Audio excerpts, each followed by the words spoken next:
Hello and welcome to today's briefing at the Jerusalem Press Club. I'm Talia Deco-Fleissig, CEO. I'd like to thank the Institute for the Study of Global Anti-Semitism and Policy for their partnership, as well as the folks at Number 10 Strategies and my team at JPC for facilitating this event. An article written this past December by Gary Wexler in the Jewish Journal lays out a decades-long campaign to capture the hearts and minds of Western college students and turn them against Israel. What we are seeing today on campus, mass demonstrations, many of them violent, leading to arrests and shuttering of university activities, appear to be the epitome of this effort. The chaos has, of course, spread well beyond the universities, with the recent covering up of Holocaust memorials in public spaces, and of course, violent attacks against Jews on the rise since October 7th. With us to provide some clarity over ongoing developments, including detailed information about his institute's revelations, is ISGAP founding director and president, Dr. Charles Asher Small. The think tank was established nearly a decade ago to investigate the sources and methods of modern-day anti-Semitism, how it spreads, and how it affects policy in a globalized world. Dr. Small, whose academic background includes a PhD from Oxford and degrees from McGill in Montreal and the University College in London, has been interviewed around the world on this very troubling issue. And today I'd like to welcome him specifically to JPC. Dr. Small, thank you for being here. Thank you. Thanks for having me. It's an honor to be here. Thank you, Talia, and your colleagues.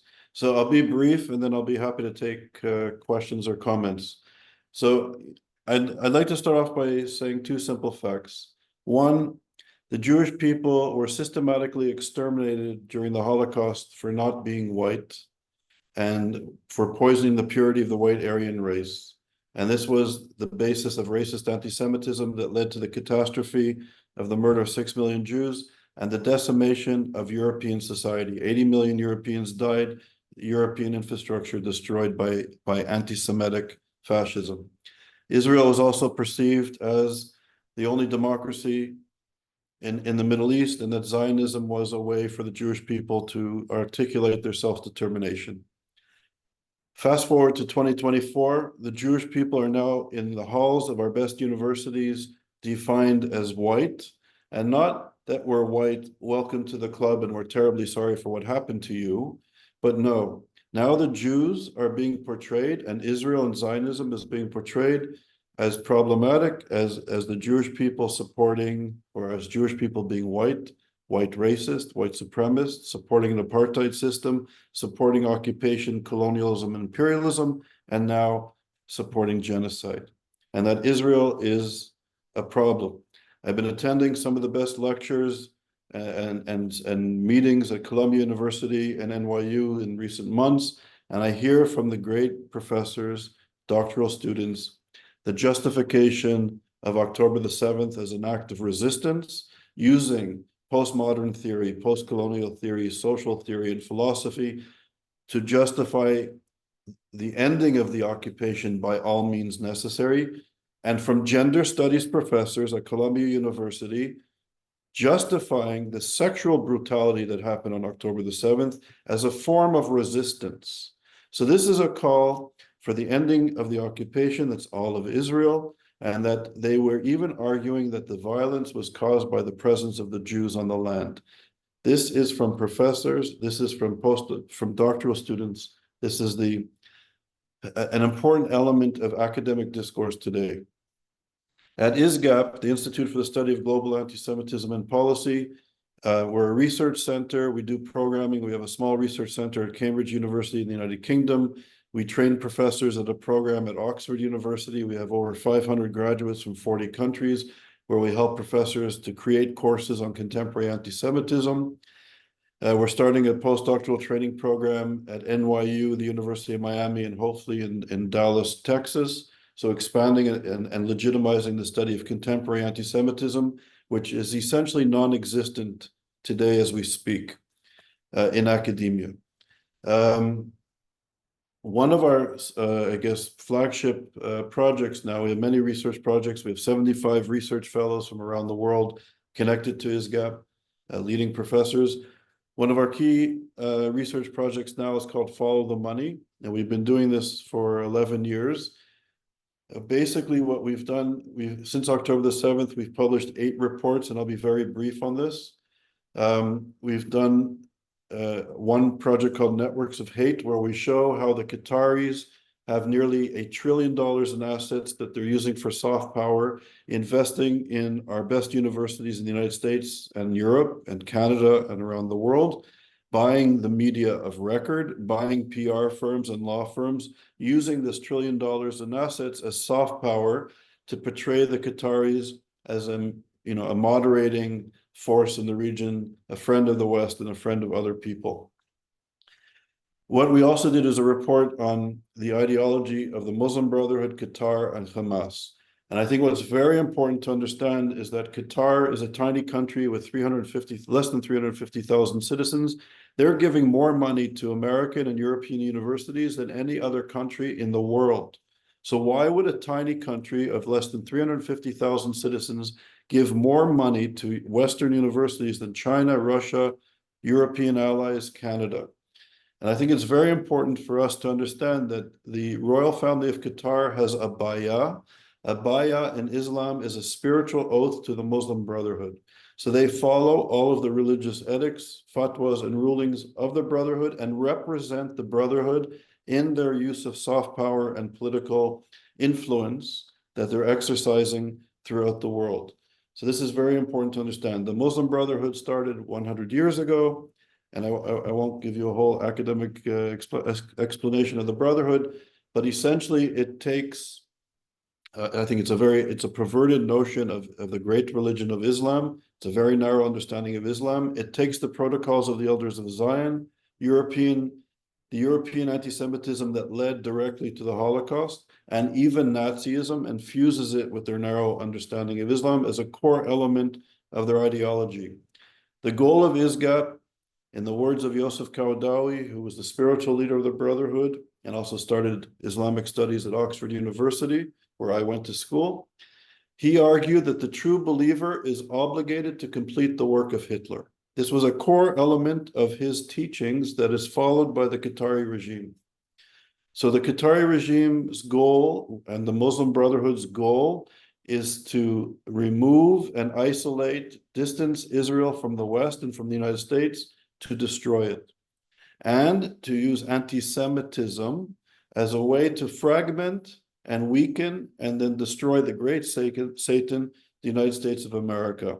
This is their stated objectives and goals that was uncovered by Swiss Security 40 years ago, and we're coming out with a report on this as well.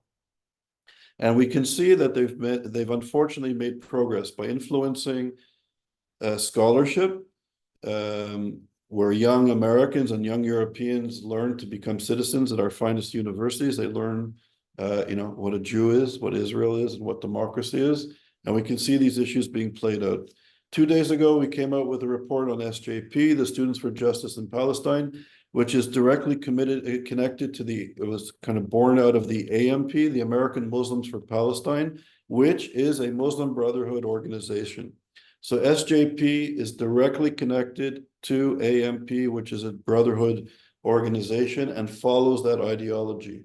JVP, the Jewish Voices for Peace, we found for the first time that I'm aware of that the AMP, the Muslim Brotherhood, has been funding not only the SJP, but they're funding JVP for the protests as we speak.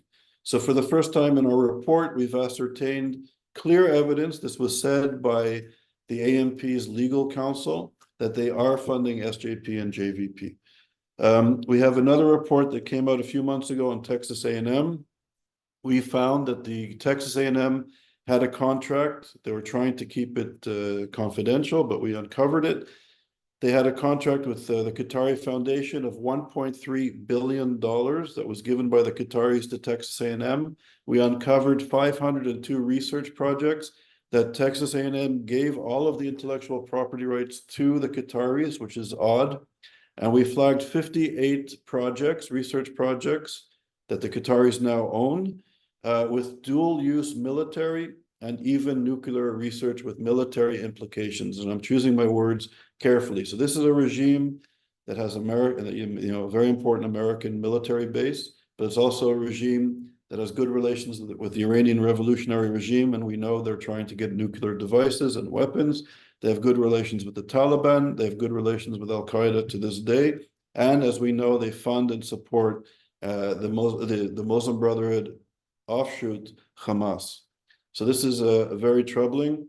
We also came out with a report on Cornell University. We found $1.95 billion that was given to the Qataris, given to Cornell by the Qataris, and an $8 billion infrastructure program, 8 billion with a B, in which Qatar built the medical school and hospital and research center for Cornell University's campus in Qatar, in Doha, an education city.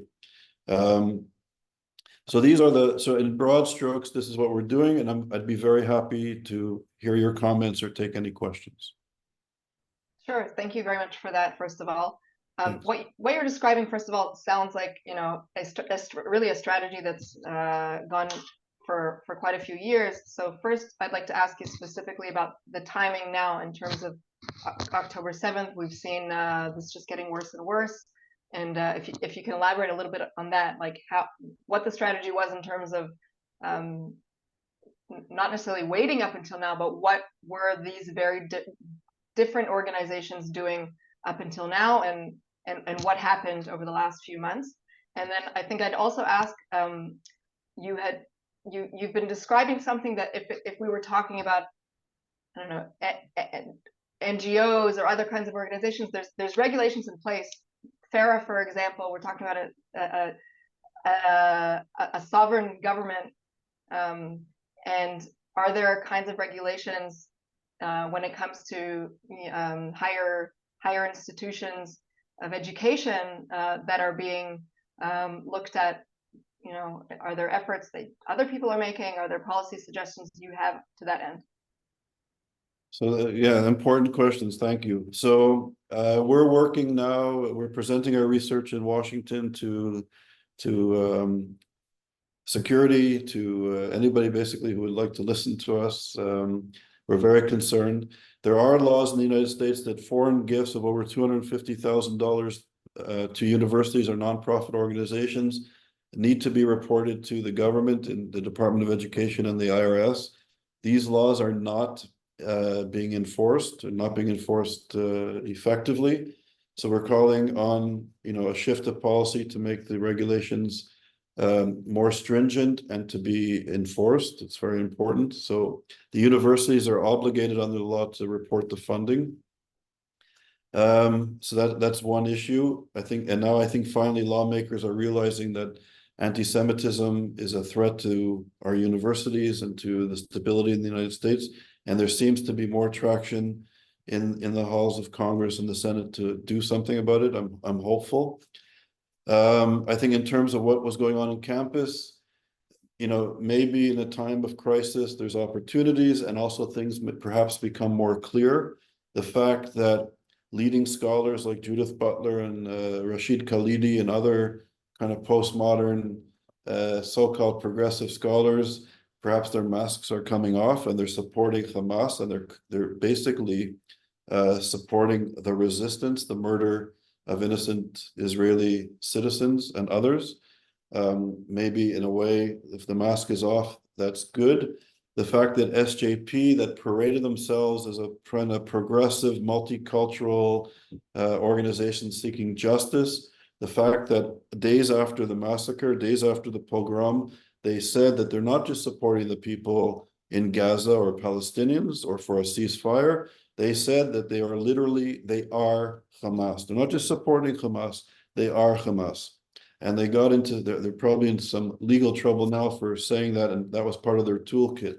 So in a sense, I think the mask is off.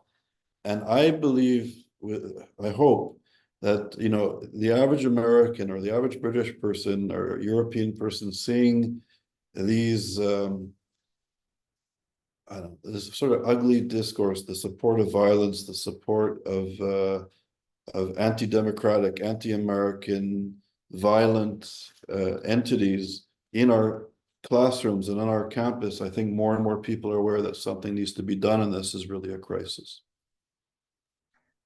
We're not actually talking about the average citizen. We're talking about students in Ivy League colleges who can't certainly be accused of you know, being uneducated or easily brainwashed. There's also a criticism about this certain conversation that that people who are pro-Israel are accusing the participants, at least not the ones who are the regular Hamas supporters, of being brainwashed and taken advantage of. But couldn't this be going a little bit too far, considering the kinds of people we're talking about? Again, we're talking about Columbia, Berkeley.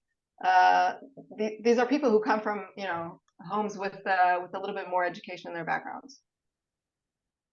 Look, I think that we could be educated in the the most potentially irrational ways.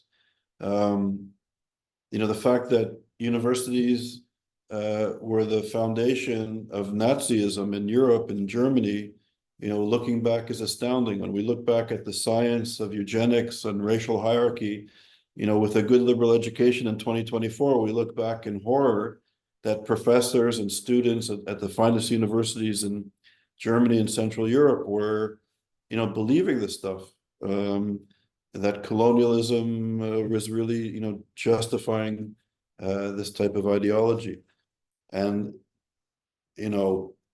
students are now being inculcated significantly in academia to see Israel as sort of a white supremacist, apartheid supporting entity. And what we have to understand is that the Muslim Brotherhood and Qatar and other entities supporting the Muslim Brotherhood ideology are funding this and funding the delegitimization of Israel and the Jewish people and ultimately democracy.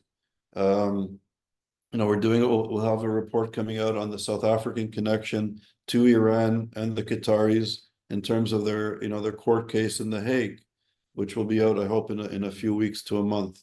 So there is this kind of ring of fire and the kinetic warfare. The Iranians are supporting, as we know, Hamas and Hezbollah and different proxies in Yemen, Syria, Iraq, and now have attacked Israel a few weeks ago in the kinetic warfare.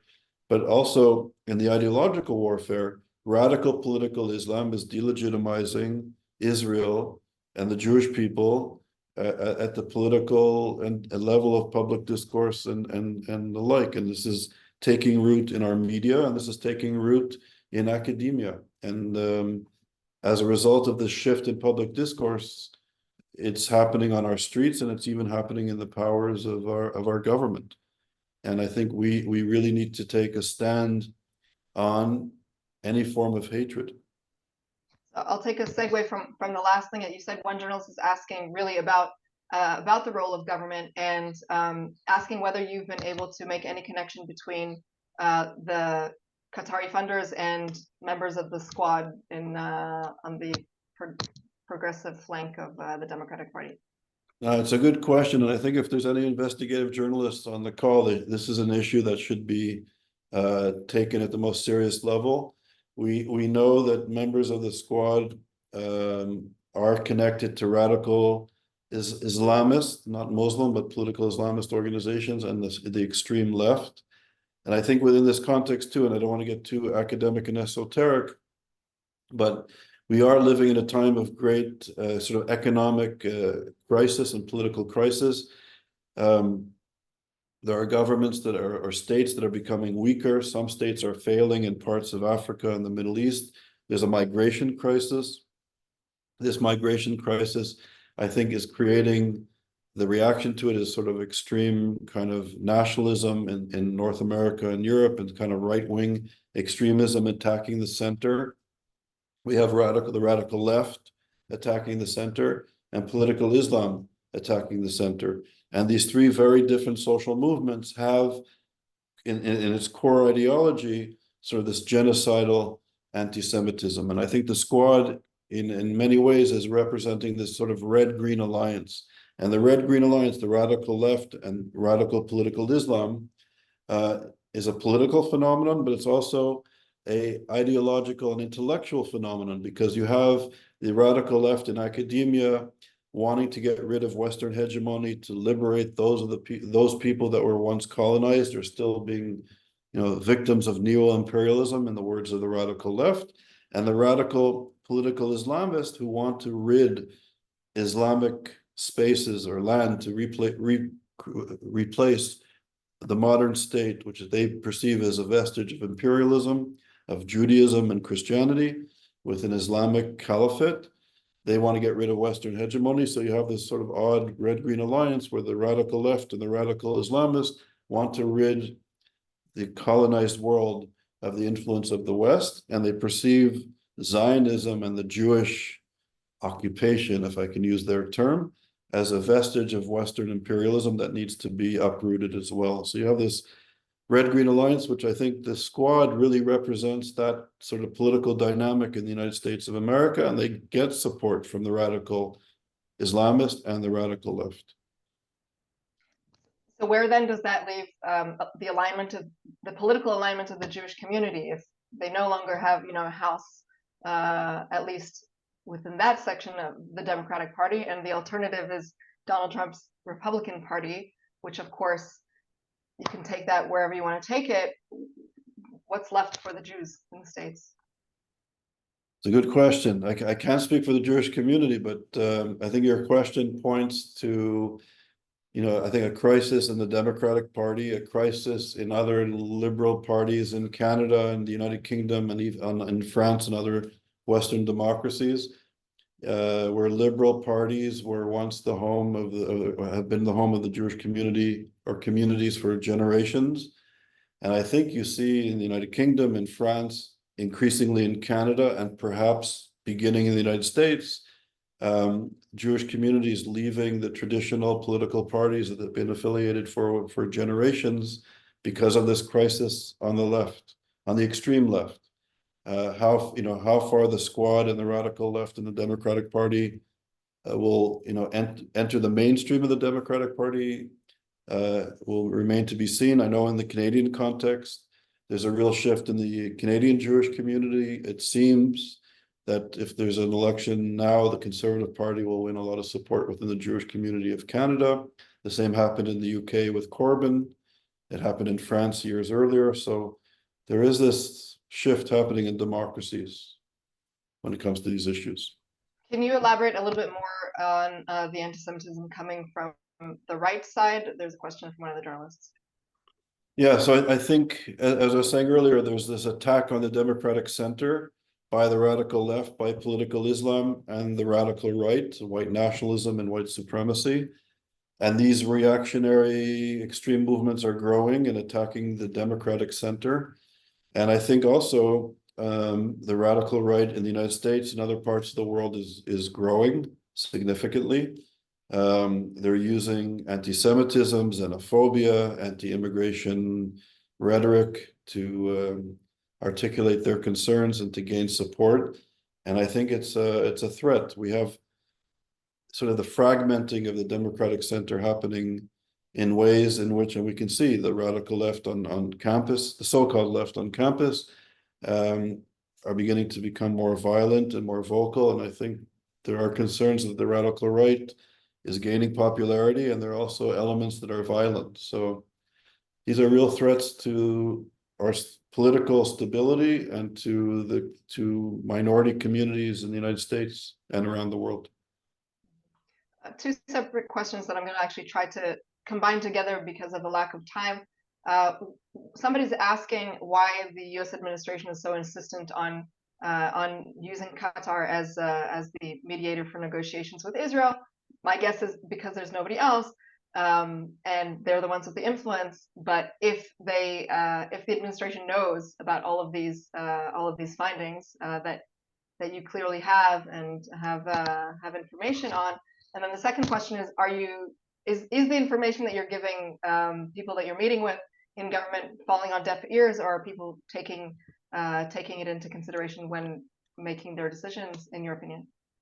So this is just my impression. I think and I hope that there really is more concern and more awareness, and I think there is some traction in Washington and in other capitals in the Western democratic world that these issues are significant. The rise of anti-Semitism and radical Islam and the radical right are of concern to policymakers, which is good. I guess in every crisis there's opportunities, as the proverb goes, and perhaps this is an opportunity to really unmask the anti-Semitism and the causes of this, not only anti-Semitism, but increased intolerance, which is good. Look, I think in terms of Qatar, that they've really used their influence and their sway and their power and their money, and their use of soft power very effectively. I think that in Washington, there is a lot of support for Qatar. They have been perceived as an honest broker and able to negotiate, with their connections to Iran and the Taliban and Hamas, and portray themselves as an honest broker and friend of the West. And I think that perception has been deeply ensconced in Washington, in Ottawa, in London, and Paris. But I think recent events and some of the reports that journalists and research centers and scholars are doing on their connection, on the Qatari connection to the Muslim Brotherhood, and how they're acting, the role of Al Jazeera and other state-owned entities of this Muslim Brotherhood supporting regime, is beginning to have an impact. I think there's much more awareness and people are concerned, and I think that's a positive sign. And I think as this crisis deepens of uncertainty, of political instability around the world, and violence on the streets of the United States and other Western countries, that Qatar will be looked at more systematically. And I think the perception that they've created with the World Cup and buying football teams in Europe and buying influence in universities, I think the mask is being taken off and people are starting to ask hard questions, and that's good. One question on the rest of the world. Your studies, the most recent ones at least, you're focusing on campuses in North America.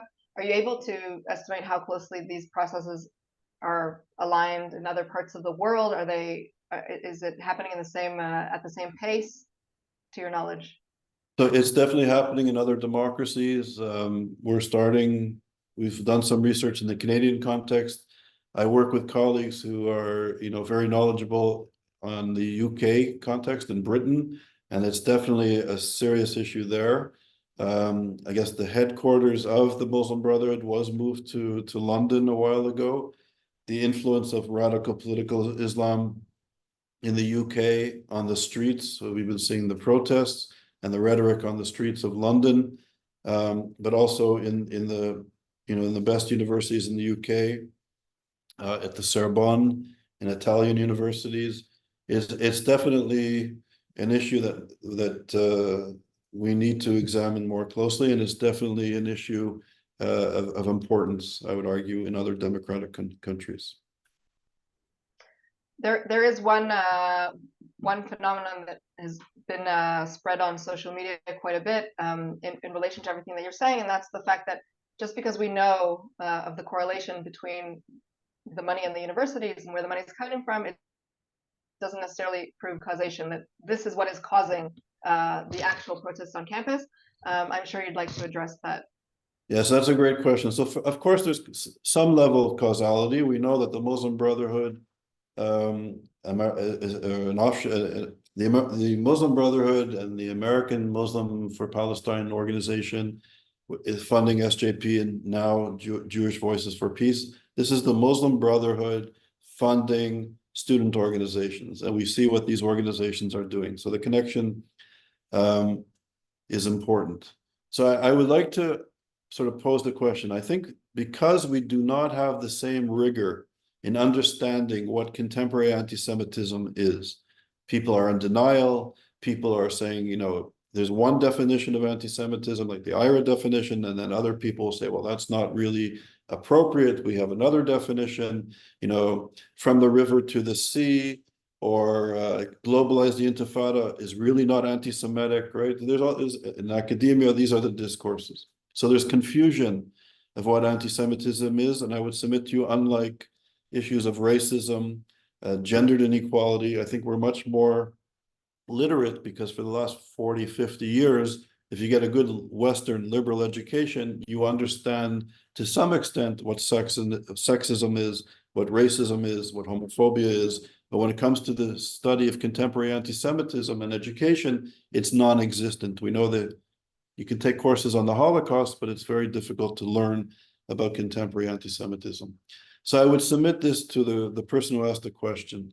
Here we have the Muslim Brotherhood with Qatar pumping in tens of billions of dollars into our universities, and there is an explosion of anti-Semitism on the campus, physically, politically, rhetorically, but also in the classroom, intellectually, philosophically.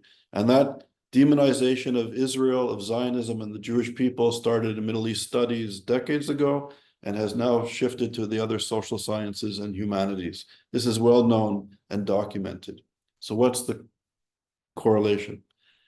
Could you imagine if, and with our knowledge of racism and fascism, if, let's say, Nazi Germany existed, or the real apartheid state of South Africa still existed, and these entities were pumping tens of billions of dollars into our finest Western universities. And instead of Middle East studies and postmodern studies, centers of theology that ranked people based on their race, that, white Christians were the highest level and others were down below them. Or that there were centers of eugenics and biology that justified and legitimized racial hierarchy, and philosophy and the social sciences followed suit. And instead of students coming to campus with COVID masks and kafirs, threatening Jewish faculty and students to the point that they could not go to class, that they've been physically barred from class with violence and the threat of violence. And instead of coming with the kafirs and COVID masks, they came with white sheets. With our understanding of racism and fascism, every journalist, every scholar, everybody with a brain and a decent education would say this expression of racist fascism and true apartheid cannot be tolerated. But when people come, some of them students, and apparently many of them are, political agitators from different off campuses, from different political affiliations, are coming and physically harming and terrifying Jewish faculty and students at our best universities in the United States, in Canada, and around the Western world. And people still don't understand that this is a correlation, that there's something wrong here. I think that we know enough that we can stop the funding of SJP and JVP on our campuses. And I think more universities are going to have to deal with this problem, and they're beginning to deal with it. And I think, in the classroom, and I think, the hearing that was the most watched hearing in the history of American politics, where the presidents of the university, I think there's over 1 billion views now, where they could not bring themselves to condemn the incitement of genocide against members of their academic university community. This shows these are not bad people. I don't think any of the presidents of the 3 universities were racist or anti-Semitic or wished harm on any member of their, academic university community. I think they seem like good people who mean well. But in this intellectual political environment, they could not bring themselves to condemn the call for the genocide against Jewish people. And that is an indication of the environment, the academic and intellectual environment in which we're functioning in. And the fact that many of these universities, I dare say, have corporate interests that may at times outweigh the importance of their intellectual pursuits, because they're getting money from a Muslim Brotherhood affiliated entity at the level which makes their alumni association, the people who give 20, 30, 40, 50, $100,000 a year in the alumni to these universities, that alumni network is almost insignificant in comparison to the money they're getting from a Muslim Brotherhood associated state. And I think that needs to be taken extraordinarily seriously. And I would even say that this is a crisis. And as Elie Wiesel always taught us, that anti-Semitism is not a parochial problem. It's not a problem for the state of Israel. Anti-Semitism, once this form of hatred is unleashed, it attacks human decency and it attacks our democratic institutions, values, and culture. And ladies and gentlemen, it's happening now. I do want to end on a more practical note. People are asking what your actual recommendations are. I mean, beyond the regulatory recommendations that you had at the beginning of the briefing, but if there's anything specific that you've been recommending in your policies, other than showing the research itself, what are you calling on people to do at the end of the day? Great. So thanks. So we're calling in our reports. So all of our reports are on our website at www.isgap.org. There's a link on our homepage, and all of the reports are available in PDF or online. And basically what we're calling for is stringent oversight and regulations for foreign donations into our most sensitive and important institution in our democratic societies, namely higher education, that these laws that exist are enforced properly. We're calling for transparency of the universities to disclose the funding to the government, to government agencies, but also to their stakeholders, to their funders, to the faculty, to the students. And we're also calling for, I think, more scrutiny on anti-democratic and hateful entities that are influencing academia in the classroom and on the campus. So basically transparency, and in terms of Texas A&M, we're still calling on the Texas government and the federal government to investigate our reports on Texas A&M. Texas A&M, after our reports, by the way, they're closing their campus based on our report. I think that sent shockwaves through the Texas A&M community. But we want the government regulators in the United States, especially the federal regulators, to investigate the nature of the 58 research projects that we flagged as potential dual use with military and nuclear implications. And I think that is of great urgency given the geostrategic situation in the Middle East with Iran and in the Gulf, and also what's happening on our campuses. Absolutely. Thank you very much for your work as well. Dr. Charles Asher Small, founding director and president of the Institute for the Study of Global Anti-Semitism and Policy. Thank you again for joining us and for your insight. Thank you. It was an honor to be here. Thank you for having me. Bye, everybody.